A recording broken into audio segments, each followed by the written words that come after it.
Welcome to Rabbit Tales. Today, we're diving into a new story. Filled with emotions and drama, let's get started. My husband and my best friend had an affair. I pretended to be a room attendant to catch them. My life as I knew it was unremarkably happy. A sentiment that, though plain, encapsulated all I held dear. I had managed to build a family, one that against odds and through challenges, felt both complete and complex. In its everyday normalcy, my husband James, a charming and spirited man of 39, stood at the center of my universe. Our journey together hadn't been straightforward or easy. He had come into our marriage with baggage. A son from his previous marriage and a past tangled with unresolved issues that led to his divorce. His ex-wife had struggled with personal demons, leaving James to shield their son, Lucas, from the fallout. When James and I married 7 years ago, I welcomed both into my life with open arms, embracing Lucas as my own. Now 9, Lucas had grown into a thoughtful, quiet boy, whose moments of laughter were both rare and precious. Lucas lived with us full-time, his presence a constant reminder of the life James had before me, and a life I had willingly stepped into. I treated Lucas with all the affection and care I would my own flesh and blood, and in many ways he was just that to me. Our bond was strong despite the initial adjustment, and the invisible lines that blended and blurred over time. Then 3 years after marrying James, we welcomed another boy into our world, Ethan. Ethan, with his father's eyes and an infectious smile, was a living testament to the happiness and love James and I shared at 5 years old. Ethan was the light of our household, often pulling Lucas into his childish games, which Lucas indulged with a patience that was beyond his years. Our life in a cozy suburban neighborhood was filled with the typical hustle and bustle of family activities, school events, weekend soccer games, and family dinners that were noisy with chatter and laughter. James, with his job that often put him in the public eye locally, was a well-known figure in our community. This visibility never seemed to affect our quiet home life. Instead, it filled it with a sense of pride. We laughed more than we argued, a balance that I had come to cherish deeply. My best friend Claire had been by my side since our college days. She was married to a wealthy businessman who, while providing a life of luxury, failed to meet her deeper needs, especially in their bedroom. Claire often confided in me about her marital frustrations, her voice a mixture of envy and despair. When she compared her emotional and sexual dissatisfaction with the vibrancy she saw in my marriage, she was always there, a fixture in my life, sharing everything with me as I did with her. Despite her personal discontent, Claire's frequent visits and our daily conversations never hinted at anything amiss. She was Auntie Claire to my boys, a role she relished. Despite her own lack of desire for children, her presence was a comfort, an echo of a past that both of us shared and held on to. Through our transitioning lives, our families intertwined not out of necessity, but choice. Claire and her husband, often joining us for barbecues and birthday parties, seemed just another branch of our extended family tree. These gatherings, filled with laughter and casual joy, painted a picture of harmony. James had always been a loving and attentive husband. His expressions of affection were frequent and heartfelt, whether it was a surprise bouquet of flowers or a simple note left on the fridge saying how much he loved me. But slowly, I began to notice shifts in his behavior that, at the time, seemed insignificant, but now screamed with meaning. There were the evenings when James would come home from work, his face drawn not with the usual fatigue of a long day, but with a pensiveness that seemed to cloud his eyes. When I asked if everything was all right, he would flash me a brief, tight smile and assure me everything was fine, attributing his mood to an especially challenging day. His eyes, once so quick to meet mine, now often diverted away, as if holding my gaze was too much to bear. Then there were the text messages. I remember one night, lying beside him as he typed away on his phone. I glanced over, curious about who he was texting so late. He quickly angled the screen away and said, just a work email he had to respond to urgently. His expression was too calm, practiced, and it prickled my senses with unease. But I pushed those feelings away, chastising myself for being overly suspicious.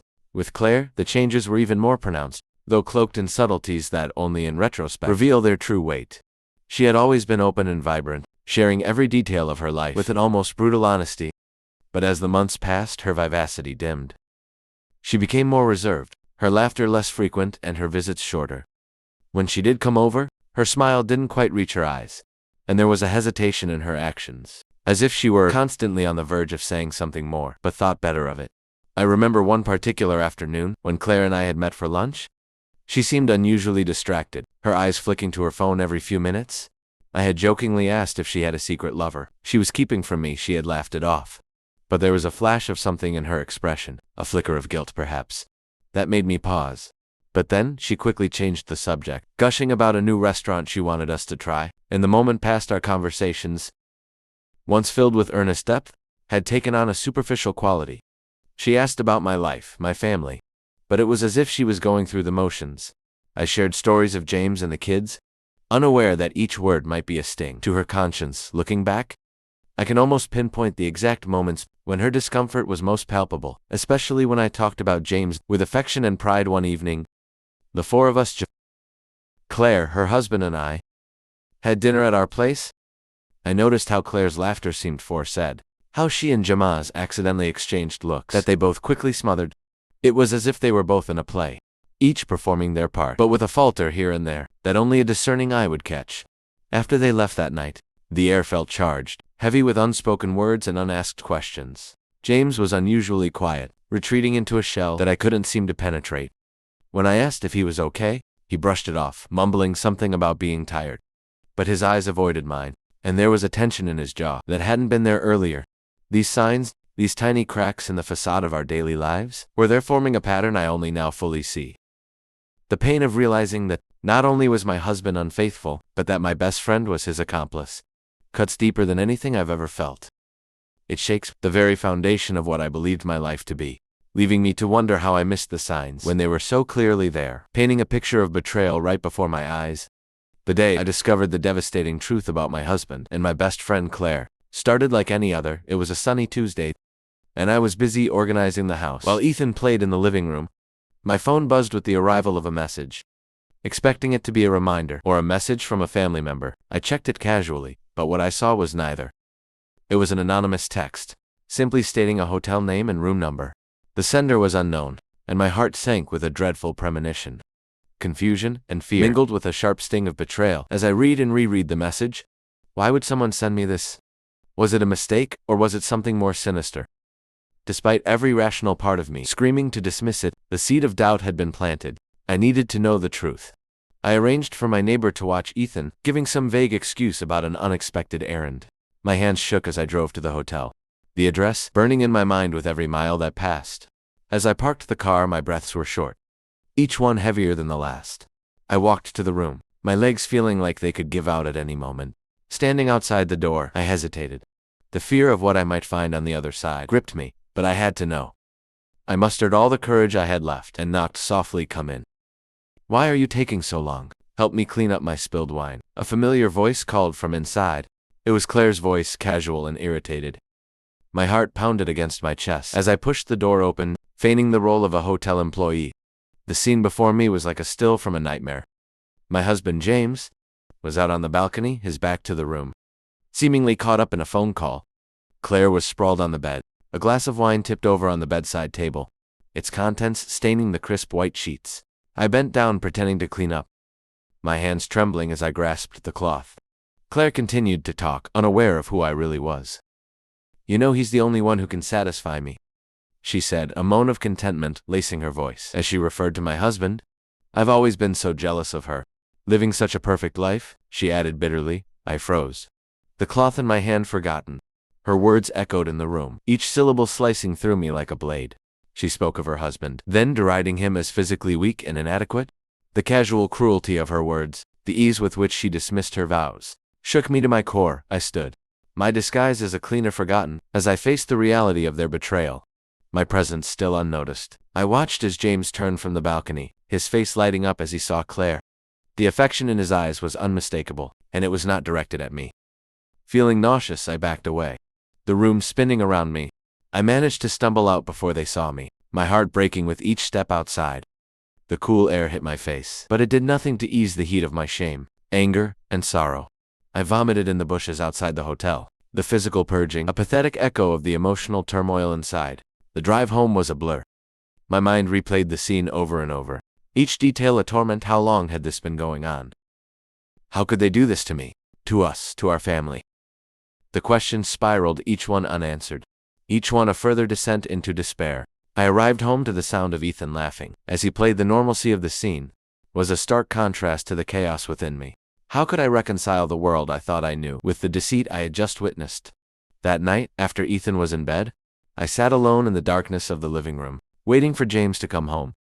The waiting was excruciating, each minute stretching out endlessly. When he finally arrived, his smile faltered at the sight of me, my red-rimmed eyes and pale face, undoubtedly telling more than I could say with words. "Is everything all right?" he asked, a note of concern in his voice that now sounded hollow. How could I begin to confront him? How could I explain the agony his actions had caused? The room felt suffocating as I struggled to find the words. The anonymous message from the morning nagged at me, a puzzle piece that didn't fit its origin. Still a mystery that I needed to solve. My mind wouldn't allow me to rest. Not yet. I slipped out of the bedroom quietly, careful not to disturb James, and made my way to the living room. The house was silent, shadows playing along the walls, as the streetlights cast dim glows through the windows. Sitting on the sofa, I pulled out my phone and dialed the anonymous number once more, my heart racing with a mix of dread and determination. The phone rang, cutting through the quiet darkness of the room. It rang longer than I expected, each tone echoing my escalating tension. Then surprisingly there was an answer. The voice on the other end was immediately recognizable, though I had never expected to hear it in this context. It was Claire's husband, Mark. "Why did you send me that message?" I asked, my voice a mix of confusion and anger. There was a pause on the line, a hesitation that spoke volumes, before Mark even uttered a word. When he finally spoke, his voice was low, tinged with a bitterness that I hadn't heard before. "I thought it was time you knew the truth," he said simply, yet the weight of his words felt heavy and complex. "When did you find out?" I pressed on, needing to understand why he, of all people, would be the one to inform me. "I've had my suspicions for a while," Mark confessed, his tone resigned. "I confirmed it a few days ago. I saw them together much like you did today." The revelation stung. It wasn't just the betrayal. It was the casualness of their deceit, how it seemed to unravel so easily to those looking closely enough. "Why tell me this way? Why not confront Claire or even James?" I asked, my voice cracking with the strain of the day's emotions. Mark sighed, a sound of deep weariness traveling through the line. "Because Claire has never been honest with me." "Not really. I knew she married me for my money, but I thought maybe there was something more. Eventually I wanted to hurt her the way she hurt me, by ripping apart the facade she's been living with." With everyone, his words revealed a pain and a vindictiveness that made me shudder. It was a retaliation meant to wound deeply, indiscriminately. "But did you think about how this would affect me, my family?" I asked, my voice barely above a whisper, my grip tightening around the phone. "I did," he admitted, and his voice softened slightly. "And I'm sorry for the collateral damage. I didn't want to hurt you or your kids. You deserve better than this. All of you do. I couldn't see any other way to make her feel the consequences of her actions." The conversation drifted into an awkward silence, both of us lost in our own turmoil. Here was a man broken by betrayal, lashing out in his pain, and here was I, a casualty of his revenge. It was too much to take in, too cruel and tangled to fully comprehend. In the shadow of my own heartbreak, "Is that supposed to make me feel better?" I finally said, not expecting an answer, not really wanting one either. "No, I guess not," Mark responded, his voice a mix of resignation and sorrow. "But maybe in time, we can both find some peace knowing the truth. Maybe we can rebuild something from the ruins, even if it's not what we had before." The line went dead, then, and I was left with the echoes of our conversation. The night stretched on, endless and heavy. Mark's motives, though fueled by his own pain, had thrust me unwillingly into the role of avenger in his marital drama, exposing wounds in my life that might never fully heal. I sat there for a long time, the phone still in my hand, staring into the darkness. The truth was out, a bitter pill that offered no real comfort, only more questions, and the daunting task of navigating what was left of my marriage and my friendship as dawn began to break.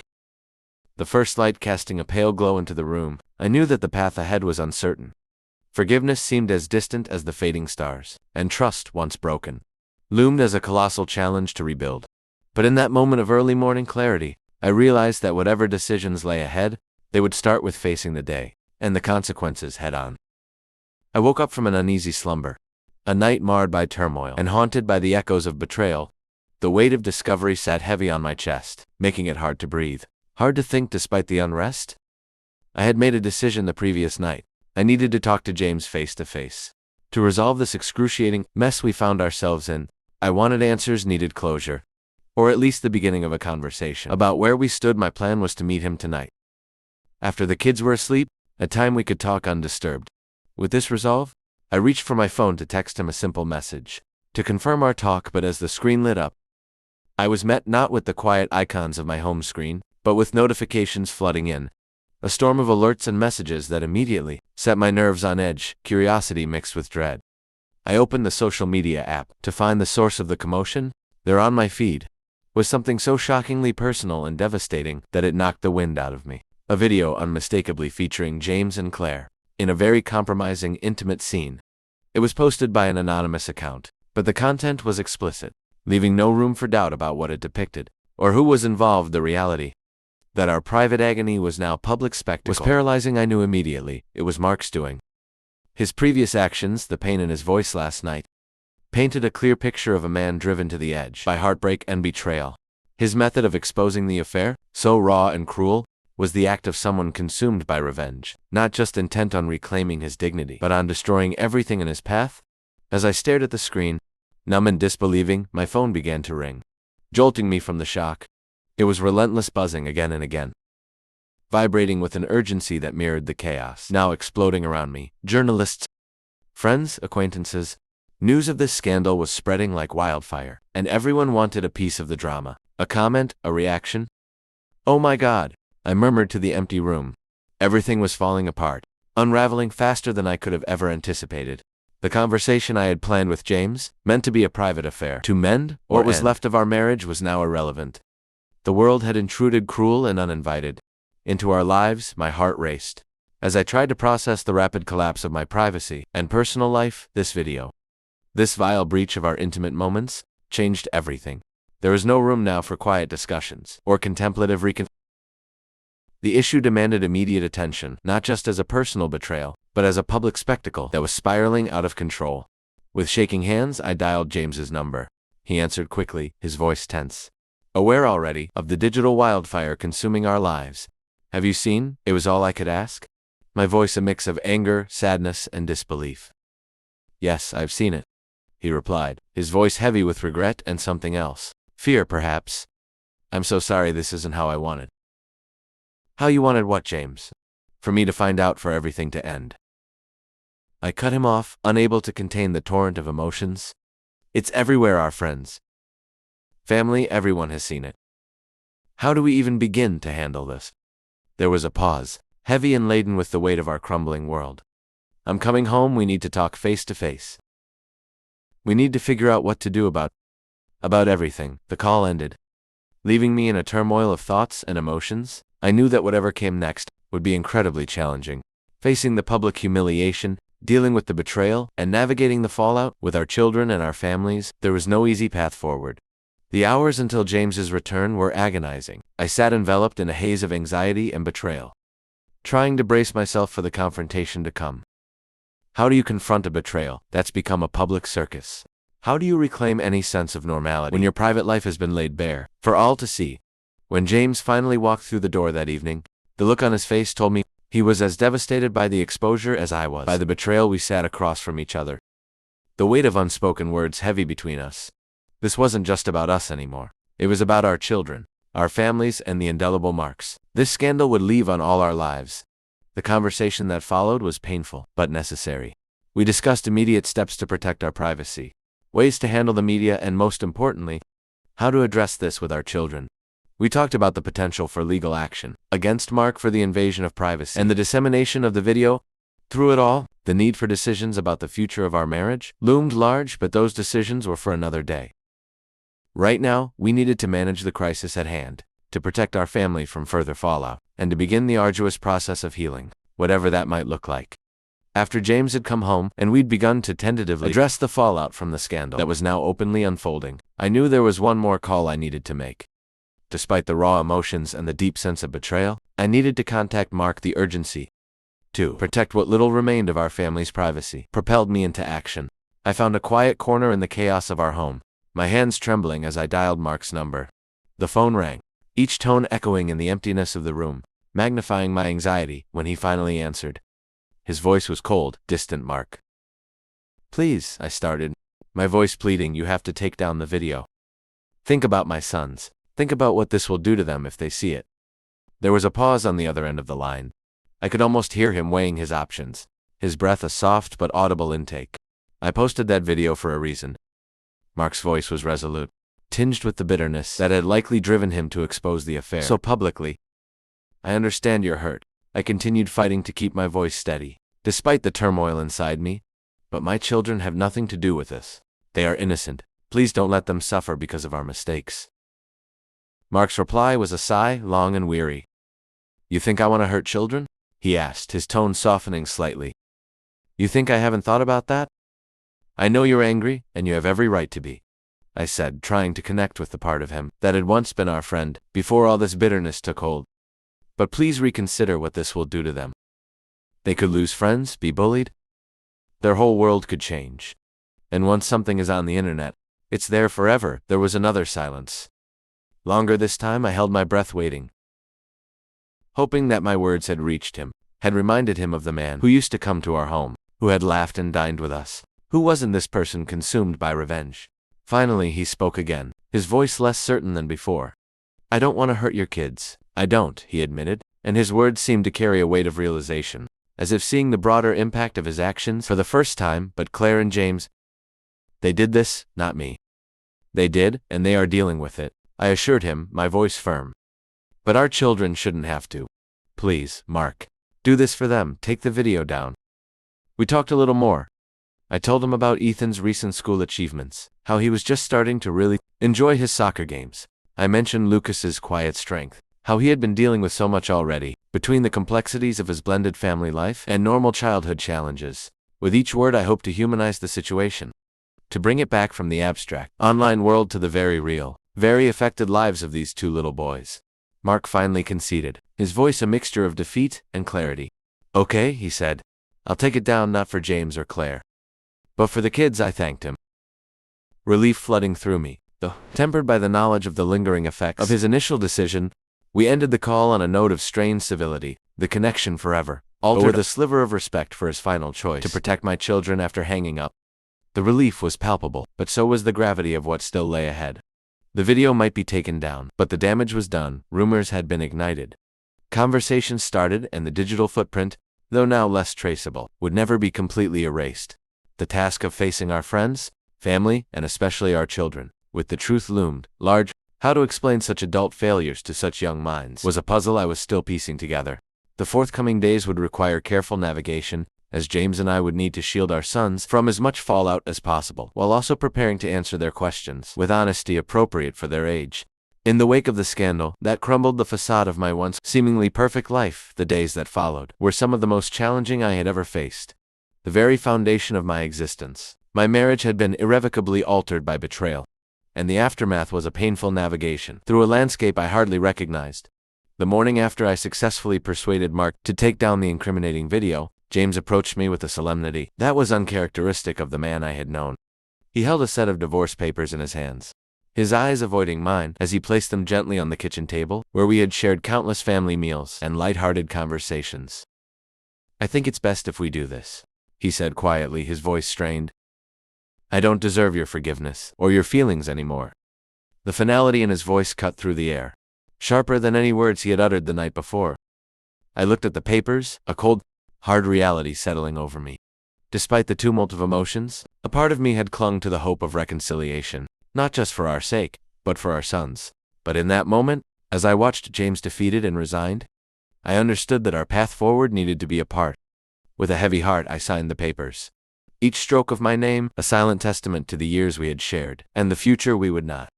I didn't contest much.